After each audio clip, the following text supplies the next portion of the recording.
Hi guys, আজি আমি পথাৰলৈ গৈছিলোঁ বেহাৰ চাবলৈ। বেহাৰবিলাক দেখিছেনে কি ধুনীয়াকৈ ফুলি আছে। আৰু আমি দুয়োটা ছাগলীটোক মাকৰ ৰাখি খুৱাবলৈ লৈ গ'লোঁ। আৰু ইয়াত পথাৰ পাই গ'লোঁ আমি। আৰু আমি বেহাৰত ফটো তুলিব আহিলোঁ।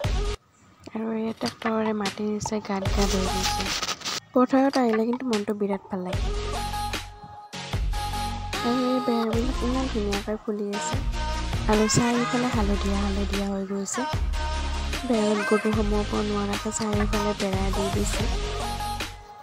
ছাগলীটোক গাখীৰ খুৱাব আহিছিলোঁ, অলপ মাকটোক বিচাৰিয়ে নাপালোঁ। বেৰত ফটো তুলিবলৈ ভিতৰত সোমাই গৈছোঁ। কোনোবাই গালি নিদিলেহে ৰক্ষা আমাক। ফটো কেইখনমান তুলিলোঁ, এতিয়া ঘৰলৈ যাওঁ।